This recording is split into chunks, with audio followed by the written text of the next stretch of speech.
ಹಿಂದೆ ಜರ್ಮನಿಯಲ್ಲಿ ಬಹುದೊಡ್ಡ ಸಂಗೀತ ಸಂಯೋಜಕನಾಗಿದ್ದವನು ಲಿಸ್ಟ್ ಅಂತ ಹೆಸರು. ಅವನು ಬದುಕಿದಾಗಲೇ ದಂತಕಥೆ ಯಾರು, ಅವನನ್ನ ಸಂಗೀತದ ಸೀಮಾ ಪುರುಷ ಅಂತ ಕರೀತಾ ಇದ್ರು. ಆಗ ನಡೆದದ್ದು ಒಂದು ಪುಟ್ಟ ಘಟನೆ.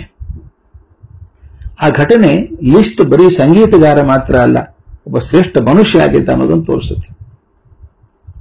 ಜರ್ಮನಿಯ ಪಟ್ಟಣವೊಂದರಲ್ಲಿ ಒಬ್ಬ ತರುಣಿ ಪಿಯಾನೋ ನುಡಿಸಿ ಜೀವನ ನಡೆಸ್ತಾ ಇದ್ಲು. ಈ ಅನಾಮಧೇಯ ಹುಡುಗಿ ಸಂಗೀತ ಕೇಳೋಕೆ ಎಷ್ಟು ಜನ ಬರ್ತಾರೆ. ಪಾಪ ಪಿಯಾನೋ ನುಡಿಸ್ತಾ ಇದ್ಲು, ಕಷ್ಟದಿಂದ ಜೀವನ ನಡೀತಾ ಇತ್ತು. ಯಾವುದೋ ಒಂದು ಕಾರ್ಯಕ್ರಮ ಸಿಗಬೇಕು, ಒಂದಿಷ್ಟು ದುಡ್ಡು ಕೊಡೋರು, ಮತ್ತೆ ಬೆನ್ನು ಹತ್ತಿ ಹೋಗ್ಬೇಕು, ಕಾರ್ಯಕ್ರಮ ಕೊಡಿ ಅಂತ ಕೇಳಬೇಕು, ಯಾರೋ ಪ್ರೀತಿ ಮತ್ತೆ ನಡಿಬೇಕು. ಆಕೆ ಒಂದು ಹೊಸ ಯೋಚನೆ ಮಾಡಿದ್ಲು. ತಾವೊಂದು ಕಾರ್ಯಕ್ರಮ ಮಾಡ್ತಾ ಇದ್ಲಲ್ಲ, ಒಂದು ಜಾಹೀರಾತು ರೆಡಿ ಮಾಡಿದ್ಲು.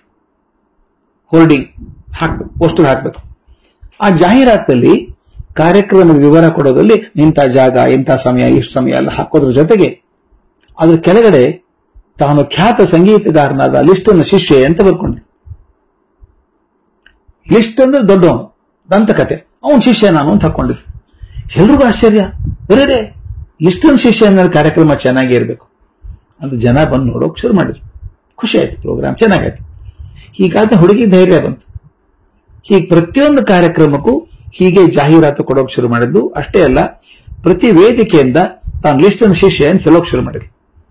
ತಾನೇ ಸ್ಟೇಜ್ ಮೇಲೆ ಹೇಳ್ತಿದ್ರು ಲಿಸ್ಟನ ಶಿಷ್ಯ ನಾನು ಅಂತ. ಜನ ಇದನ್ನು ನಂಬೋಕೆ ಶುರು ಮಾಡಿದ್ರು. ಆದ್ರೆ ಎಷ್ಟು ದಿವಸ ನಡೀತದೆ ಇದು? ಆ ಹುಡುಗಿ ಒಂದು ಆಘಾತ ಕಾದಿತ್ತು. ಒಂದು ಭಾನುವಾರ ಆಕೆ ದೊಡ್ಡ ಕಾರ್ಯಕ್ರಮ ಬರ್ಲಿನ್ ನಗರದಲ್ಲಿ ಗೊತ್ತಾಗಿತ್ತು. ಜಾಹೀರಾತುಗಳನ್ನು ಹಚ್ಚಿದ್ರು, ಅದನ್ನೆಲ್ಲ ಬರೆದಿದ್ರು. ಲಿಸ್ಟನ ಶಿಷ್ಯೆ ಕಾರ್ಯಕ್ರಮ ಕೊಡ್ತಾಳೆ ಇವತ್ತು, ದೊಡ್ಡ ಕಾರ್ಯಕ್ರಮ ಅಂತ ಹೆಸರು ಹಾಕಿದ್ರು. ಆದರೆ ಅದರ ಹಿಂದಿನ ದಿನ ಅಂದ್ರೆ ಶನಿವಾರ ಮಹಾನ್ ಕಲಾವಿದ ಲಿಸ್ಟ್ ಬರ್ಲಿನಿಗೆ ಬರ್ತಾನೆ ಅಂತ ಗೊತ್ತಾಯ್ತು. ಆಕೆ ಎದೆ ಬಿರಿತು. ಲಿಸ್ಟನಿಗೆ ತಾನು ಸುಳ್ಳು ಹೇಳುತ್ತಿರೋದು ಅವನು ಏನ್ ಮಾಡಬಹುದು? ತಾನೇ ಹುಡುಗಿ ಗುರು ಅಲ್ಲ ಅಂತ ಹೇಳಿಕೆ ಕೊಟ್ರೆ ತನ್ನ ಜೀವನ ಮುಗಿದಂತೆ. ಹುಡುಗಿ ತಳಮಳಿಸಿ ಹೋದ್ಲು. ಒಂದು ನಿರ್ಧಾರಕ್ಕೆ ಬಂದ್ಲು. ಮರುದಿನ ಹೋಗಿ ಲಿಸ್ಟ್ ಇಳ್ಕೊಂಡಿದ್ನಲ್ಲ ಹೋಟೆಲ್ಗೆ ಹೋದ್ಲು. ಅವನ ಕಾರ್ಯದರ್ಶಿಯನ್ನ ಕಾಡಿ ಬೇಡಿ, ಒಂದು 5 ನಿಮಿಷ ಕೊಡಪ್ಪ, ಕಲಾವಿದನ್ ಭೇಟಿ ಆಗ್ಬೇಕು. ಹೋಗಿ ಒಳಗಡೆ ಹೋದ ತಕ್ಷಣ ಧಪ್ ಅಂತ ಒಂದು ಕಾಲ ಮೇಲೆ ಬಿದ್ಲು. ಬಿಕ್ಕಿ ಅಳೋಕ್ ಶುರು ಮಾಡಿದ್ಲು. ತಾನು ಮಾಡಿದ ಅಪರಾಧವನ್ನ ಬಣ್ಣಿಸಿ ಹೇಳಿದ್ಲು. ಕ್ಷಮಿಸಬೇಕು ಅಂತ ಬೇಡ್ಕೊಂಡ್ಲು. ತಾನು ಬಾಲ್ಯದಲ್ಲಿ ಅನಾಥಳದಂತ ಹುಡುಗಿ, ಸಂಗೀತದ ಹೊರತು ತನಗೆ ಬೇರೆ ಯಾವುದೂ ಪರಿಣಿತಿ ಇಲ್ಲ, ಇದನ್ನೇ ಜೀವನಾಧಾರವಾಗಿ ಇಟ್ಕೊಂಡಿದ್ದೇನೆ ಅಂತ ಹೇಳಿದ್ಲು. ಜನರು ಸಹಕಾರ ಪಡೆಯೋದಕ್ಕೆ, ಮೆಚ್ಚುಗೆ ಪಡ್ಕೊಳ್ಳೋಕೆ ತಮ್ಮಂತ ದೊಡ್ಡ ಮಹಾನ್ ಕಲಾವಿದ ಶಿಷ್ಯ ಅಂತ ಪ್ರಚಾರ ಮಾಡಿದ್ದನ್ನು ಕೂಡ ಹೇಳಿದ್ಲು. ಯಾವುದನ್ನು ಮುಚ್ಚಿಟ್ಕೊಳ್ಳಿಲ್ಲ. ಲಿಸ್ಟ್ ಕೇಳ್ತಾನೇ ಇದ್ದ. ಅವನ ಕರುಣೆ ತುಂಬಿದ ಕಣ್ಣುಗಳಿಂದ ಆಕೆ ನೋಡಿದ.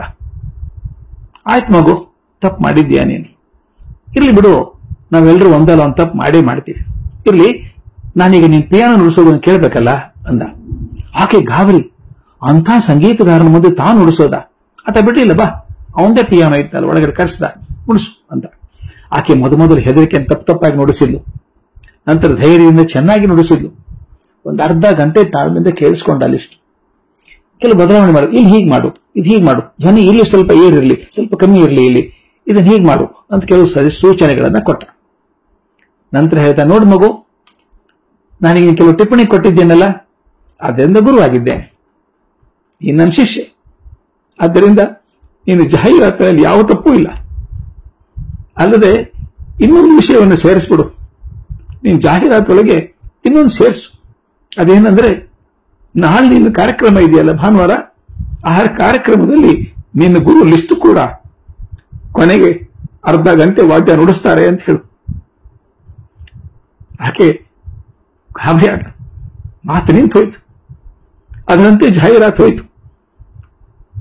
ಲಿಸ್ಟ್ ಶಿಷ್ಯೆ ಕಾರ್ಯಕ್ರಮ ಮಾಡ್ತಾಳೆ. ಅಷ್ಟೇ ಅಲ್ಲ, ಕಾರ್ಯಕ್ರಮದ ಕೊನೆಯ ಅರ್ಧ ಗಂಟೆಯನ್ನ ಲಿಸ್ಟೇ ನಡೆಸ್ಕೊಡ್ತಾರೆ ಅಂತ ಜನ ಹುಚ್ಚದ್ದು ಕಾರ್ಯಕ್ರಮಕ್ಕೆ ಬಂದ್ರು. ಇದು ನಿಜವಾದ ಗುರು ಮಾಡುವಂತಹ ಕಾರ್ಯ, ಮಹಾನ್ ಕಲಾವಿದ ಮಾಡಿದ ಸಾರ್ಥಕ ಕಾರ್ಯ. ಕೇವಲ ದರ್ಪದಿಂದ, ಅಹಂಕಾರದಿಂದ ತರುಣ ಕಲಾವಿದರನ್ನ ಹೆದರಿಸಿ ಅವರ ಆತ್ಮಸ್ಥೈರ್ಯವನ್ನು ಕುಗ್ಗಿಸದೆ ಅವರ ತಪ್ಪುಗಳನ್ನು ಕರುಣೆಯಿಂದ ಗಮನಿಸಿ ತಿದ್ದಿ ಬೆಳೆಸ್ತಾನೆ. ಬರೀ ಕಲಾವಿದರನ್ನು ಬೆಳೆಸೋದಿಲ್ಲ, ಕಲೆಯ ಪರಿಧಿಯನ್ನು ವಿಸ್ತಾರ ಮಾಡ್ತಾನೆ. ಇದು ಮಹಾನ್ ಗುರು ಲಿಸ್ಟ್ ಮಾಡಿದಂಥ ಕೆಲಸ.